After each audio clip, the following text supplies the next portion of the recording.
Let me ask you something. Imagine you check your investment account and for the first time you see a comma in that number. $10,000 invested, not sitting in a checking account. Not waiting for a reason to move, actually working. How does that feel? For most people, the honest answer is different. Noticeably, almost surprisingly different. And not just because the number is bigger. Something actually shifts in how you see money, how you make decisions, and what you believe is possible for you financially. That shift is what this video is about. My name is Eric, and today we're going to walk through exactly what changes psychologically, practically, and financially once you've crossed that $10,000 invested threshold. Whether you're already there, close to it, or just starting out, understanding this milestone is one of the most useful things you can do for your financial future. If this kind of content helps you think differently about money, please subscribe. I put out a new video every week. The before state. First, let's be honest about what it feels like before you get there. When you have little to no money invested, you exist in a kind of financial waiting room. You know you should be investing. You've heard about the stock market, index funds, compound interest. Maybe you've even opened a brokerage account. But actually putting serious money in, that's where most people stall. Part of that hesitation is practical. Maybe cash feels tight, but a lot of it is psychological. Investing feels abstract when the numbers are small. Watching $200 go up 8% means you made $16. That doesn't feel life-changing. It barely feels real. So you hover. You keep some money in savings. You tell yourself you'll invest when things settle down and the months pass. The problem isn't that you're doing something wrong. The problem is that you haven't yet experienced what it actually feels like to have real money in the market. And so there's no pull, no momentum, no proof that it works for you personally. That all changes at $10,000. The psychology shift. The first thing that changes when you hit $10,000 invested isn't your portfolio. It's your identity. Before this point, most people think of themselves as someone who is trying to invest or planning to invest or learning about investing. After it, something quietly shifts. You start thinking of yourself as an investor, and that identity change is more powerful than it sounds. Research in behavioral economics consistently shows that how we see ourselves directly determines how we make financial decisions. When you identify as someone who invests, you automatically become more likely to continue investing, to protect what you've built, and to think long-term about money rather than reacting to short-term noise. There's also a concrete psychological phenomenon at work, the endowment effect. Once you own something of real value, your brain starts treating it differently. A $500 portfolio is easy to ignore or even cash out impulsively. A $10,000 portfolio feels like something worth protecting. You start checking it with more intention. You think twice before withdrawing. You become more curious about what could grow it further. And here's something counterintuitive. $10,000 in the market actually makes you less anxious about market volatility, not more. That seems backwards. But what happens is that once you've lived through a 5% dip and watched your portfolio recover, the fear of the market starts to dissolve. You've seen the proof. Volatility becomes information instead of a threat. The biggest barrier to investing isn't money. It's the experience of being an investor. $10,000 is the threshold where that experience becomes real enough to stick. What $10,000 actually does, the math part.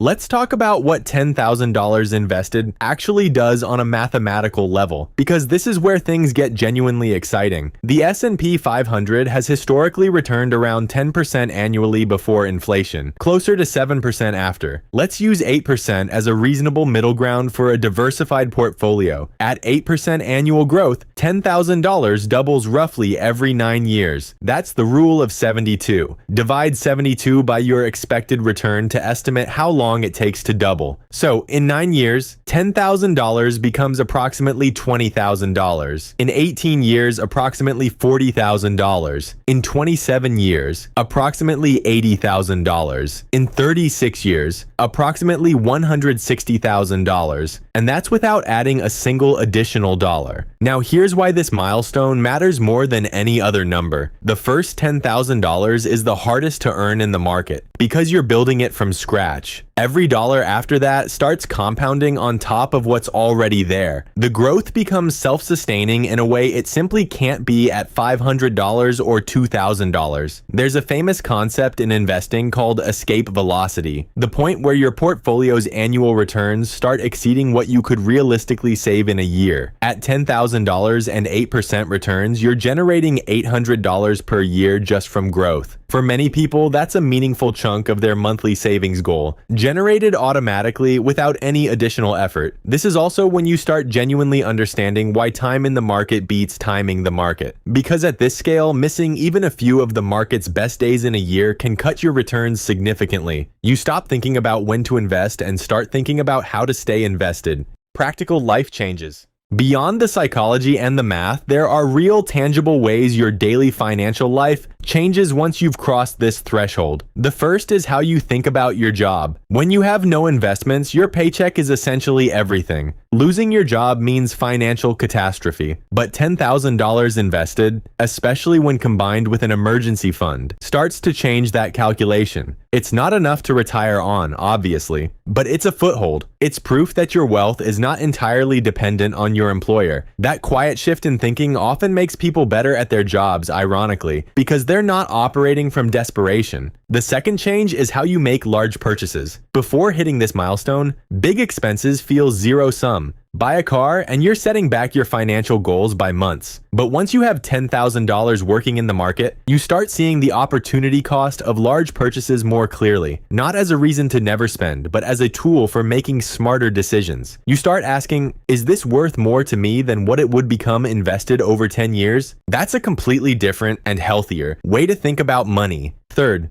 your relationship with financial news completely changes. Before $10,000, market headlines are noise. After it, they become relevant because you have skin in the game. You start actually reading about companies, economic cycles, interest rates. Not obsessively, but with genuine curiosity. Financial literacy accelerates dramatically once you have real money to contextualize it against. And finally, and this one surprises people, your appetite for additional investing grows, not shrinks. You'd think that after working hard to reach $10,000, you'd want to protect it conservatively. Instead, most people find they want to keep going. The friction of getting started is gone. The account is set up, the habits are in place. Adding the next $10,000 is substantially easier because the psychological barriers that slowed you down the first time no longer exist. How to actually get there? Let's address the obvious question. If you're not there yet, how do you actually get to $10,000 invested? The answer depends on where you're starting, but there are three things that consistently separate people who reach this milestone from those who stay stuck. The first is automation. The research is overwhelming on this. People who automate their investments consistently outperform those who invest manually even when the amounts are identical. Why? Because manual investing requires a decision every time, and decisions are subject to emotion, timing, and procrastination. Automation removes all of that. Set a recurring transfer into your investment account, even $100 a month, and stop thinking about it. The second is account selection. Where your money is invested matters, especially early on. If you're investing for retirement, a Roth IRA or traditional IRA should typically come first. The tax advantages are significant and compound just like returns do. If you've already maxed those, a standard brokerage account works well. The key is to start in the right vehicle, not just any vehicle. The third is simplicity. One of the most common reasons people stall before $10,000 is analysis paralysis. They spend so long trying to find the perfect investment that they never actually invest. For most people, a simple, low-cost index fund that tracks a broad market, like the S&P 500 or a total market fund, is genuinely hard to beat and infinitely easier to stick with than a complex strategy. Quick math. At $300 per month invested with 8% average annual returns, you reach $10,000 in about 30 months, roughly 2.5 years. At $500 per month, you're there in under 18 months. The goal isn't to be perfect. The goal is to build enough momentum that the market starts doing meaningful work on your behalf. The compounding mindset.